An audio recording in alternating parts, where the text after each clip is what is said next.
Chairman, NPP, and former Minister of Education. He had a few things to say. Let's take a listen to that conversation. Professor Christopher Akumfi, thank you for agreeing to speak to us. But what have you been up to with the campaign? The campaign has gone on very, very successfully. I've managed to tour almost the entire country. I'm left with the Ashanti, the mighty Ashanti region. So you are reserving the Ashanti region for the last? Yes, I'm entering Ashanti on Saturday and finish in the Volta region. But so far, so very good, especially in the northern sector of the country. I was amazed at the enthusiasm, the expectations for somebody to come and lead the party to address internal issues. That's what they are looking for. But do you think that the delegates would vote for you? I mean, because there are so many other people who are putting themselves up for this position. I always remember Sir John when I'm interacting with delegates, the wise saying, fear delegates. But that notwithstanding, I think I could sense that the support most of them have declared is genuine. But the final word will come next week, Saturday. But why do you want to lead the NPP as chairman? That's a good question. I've also been thinking about that. But let me share this with you. I have had the benefit of serving with NPP party for more than about 2 decades, from 2001, when President Kufuor got me into his government. And since then, the exposure I've had is courtesy NPP. That is after I left academia on retiring. But even while I was at the university, I did engage myself in political activities. 1979, I tried to get into parliament on the ticket of PFP, but at the primaries, I got beaten by 1 vote. That's why I didn't go. I couldn't go. 1992, I was a candidate to Chima North constituency, and on and on. So I've been with the tradition for some time, and this may be the time that people expect me to have gone on retirement, even in politics. But I said, well, there is some energy left. And maybe if I contribute to the internal transformation of the party, I would have paid back what the party MPP has done for me. So that's the main driving force, paying back to the party what the party has done for me. Whenever these contests come up, you have questions about track record, the deep roots that the person who wants to lead the party has. And you are only known for your work, at least as a minister, and then a number of roles that you played in the party, and then also the executive ranks of the party. But as a chairman aspirant, do you have that track record and that deep roots to lead the party? Let's go all the way back to, I think, the early 70s, after the overthrow of Prime Minister Butsia's regime. Colonel Kutu Achampong took charge. I wanted this country to go to adopt a unitary government, we call it unigov. Our tradition vehemently opposed it because the tradition believes in democracy. So on campus at University of Cape Coast, about 3 colleagues and I took up the leadership in the fight against unigov. That was early part of me. And from there, as I'm saying, as I said, we went to PFP. So I've been in with the tradition for quite some time. A cousin of mine, Mr. A.A. Munufi, was in Busia's government. We are cousins. And so, together with Mr. G.H. Mensah, they were the ones that brought me closer and closer to the tradition. And I haven't quite left it. And in the party right now, after various activities in the Denbrough region, I have also served as the rep, National Council rep for the erstwhile Burahafo, and I'm still continuing as the rep for Bono East. So I've been with it fairly deep. I'm a member of the National Council. But what are some of the issues that you think could threaten the party's chances if you're going to win any elections at all? Lack of unity within the party. As I go around the country, that's the number one thing I preach.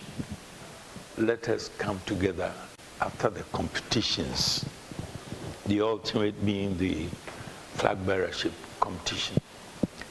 I believe that we've come to meet factions. They will be with us for as long as we have competitions.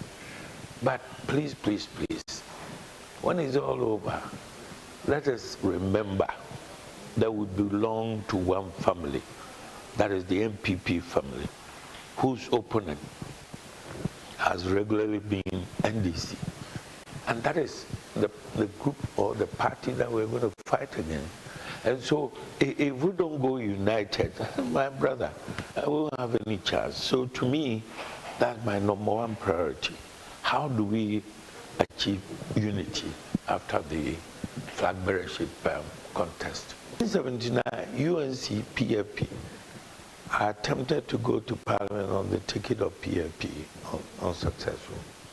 And then we come to 2008, we paraded 17 patriots, gentlemen, people who had been associated with this tradition for various periods of time. Because we didn't have enough time, enough space to deal with our internal, when we went to elections, we lost both parliamentary and presidential. Sadly, with just about 40,000 votes, we lost. But when we came to 2016, with that transformation, with people, all of them coming on, look at the results. Over 1 million votes difference between Nana and then parliamentary, 169. Then 4 years later,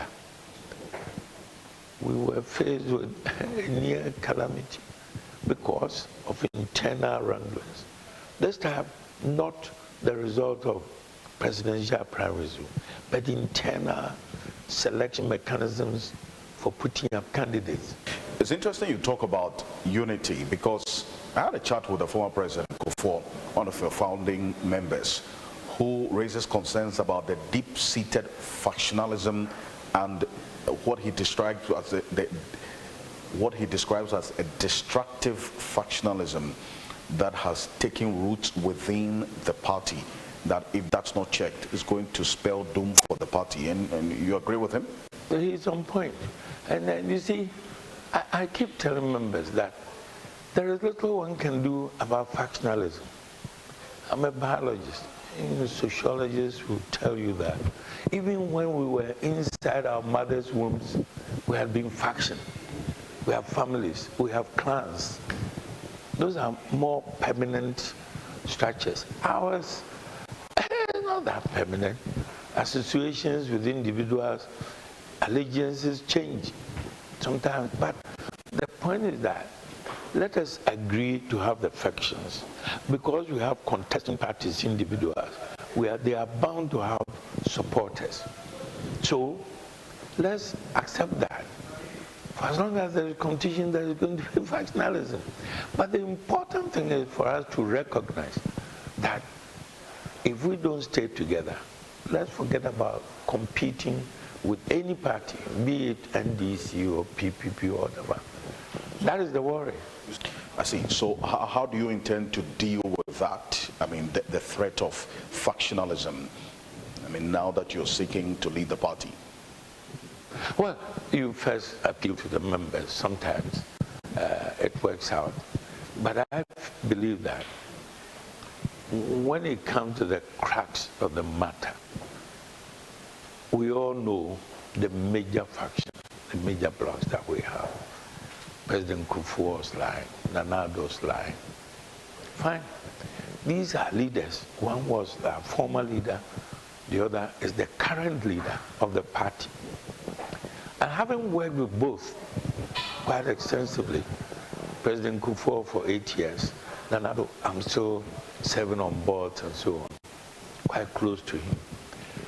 The advantage I have is that at the crucial moment, I think I'm going to go on my knees to these two leaders and indicate to them that senior brothers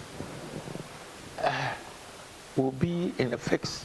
You have to intervene. And I believe that with the mutual respect between myself and them, the deep respect that I have for both, they won't turn their backs on me. And that's the advantage I think I have in appealing to them to settle such issues when they come up. And with their interventions, I'm sure this deep-seated factionalism will give way to unity which the party needs. But in your first 2 years as Director General of GS, in fact, you're on record to have gotten newly recruited teachers pay their allowances the first month they reported to work. There are 4 unions within the education sector that are on strike as we speak. What, in your view, can be done to address the concerns that they are raising? Reason why they're on strike? My recommendation simply is for the parties to sit together, contextualize it. Where are we in terms of the economy? We know that things are hard. So in principle, yes, there has to be some adjustment. Not only to teachers, but all public service people.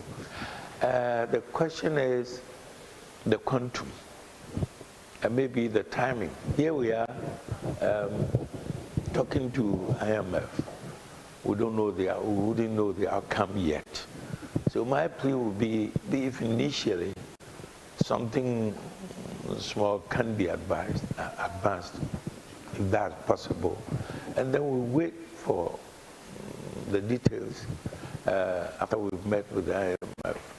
But in terms of the current strike, my appeal has been to teachers that please, please, please go and help these kids prepare for the exams. This will be a lifetime's ambition. Or they going through BEC and then carrying on. And so, yes, their point is legitimate. I mean, the demand is, I would go for it. But it's the timing that worries me. But of course, strike actions are always timed strategically. So I'm not surprised again that they are doing this close to exams. But my appeal is, let's look at the children. These are children that we've been with over some years. This is a critical moment in their lives to determine which way they are going to go. And we don't want them to suffer too much. So they made their point. I think government is listening. But, you know, they send all the warning signals. In fact, in this instance, the likes of Nagrat, Nat, Tewu, and the others started demanding this cost of living allowance as far back as February. Not much was done, and they've gone on strike. We've seen this before. Over the period, you wait until they go on strike, and you not try to address their concerns. But why is that the case? That's most unfortunate. I mean, you see, you ought to be able to have tete-a-tete with groups that give warnings. It's a question of talking and letting them know what the real situation is. One thing that I always remember is how, with some help, I managed to get UTAC, for example, to move away from this business of annually going on strike for salary adjustment. You know how it was done? There was a young man who was a good friend of mine. He passed on. He owned the Sambus company, or he was a partner in there. Mr. Aboa, brilliant guy. So with the permission, actually, I introduced him to the president, President Kufuor, recommended him to serve on the Council of University of Ghana, Lagos. And when he got there, I sat down with him and said, how are we going to solve this annual ritual, strikes and so on, based on salaries? He came up with a formula. We got adopted. So for a long stretch, we never heard of strikes. It went on until recently, where the issue was not with this salary structure. I think it was allowances and so on. So if we put our minds to it, some of these things can be properly discussed, solutions found, and then we'll go through implementation. After this cooler thing, it comes up every now and again, especially when we all feel that things are hard. But again, we have to look at the pocket of the government. I believe we'll come up with a compromise. Well, the party has directed that aspirants should remove their billboards scattered across the city ahead of the Congress. How do you react to this directive? Because a number of you, in fact, we see all the huge billboards you have in town now. Brilliant, brilliant. Soon after the polling station elections, and I shared this view with some of the leaders, not only billboards. I even at the time suggested that we reduce the filing fees and so on. In the context of what the whole country was going through, that was my main aim. That even with the people suddenly saw us, I mean, a Akumfi's billboard about 20 feet by whatever, standing in some corner, they immediately say, that is expensive. Maybe you've only rented the space for a while, so it's not that expensive. But that's not the picture you are creating. So, have this idea, let's remove the what? You've been to the constituencies, you talk to the delegates. So what is that giant billboard doing around the stadium or in any part of it? So I agree with that totally. But it's the timing that I'm worried about. Maybe we should be alerted a month or two back so that people won't invest in that only to get them removed. But however, since the directive of the party, I believe all contestants will comply.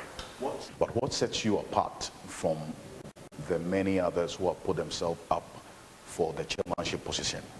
Because of my contact with the tradition, my involvement with activities of the tradition, because of the experiences I've gained serving as a minister, but more importantly, when you're talking about delegates and so on, I've been a parliamentary candidate, lost 2 elections, won 1.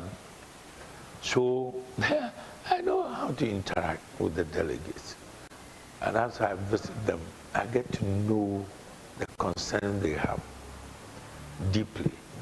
And again, following my experience, I think some of them can be managed because in the current state in which we are, if we don't get the delegate, the grassroots motivated, campaigning for 2024 will be difficult. And I think with the experience that I have, I should be able to get the party leadership to begin to address some of these concerns. And I believe they will come along with them. It's an appeal I'm making to them. I'm joining them. I'm not going to sit in Accra to come out with policies. No. Go down, and I'll make sure that I visit them constituency by constituency to discuss their issues. Professor Christopher Akumfi, thank you very much.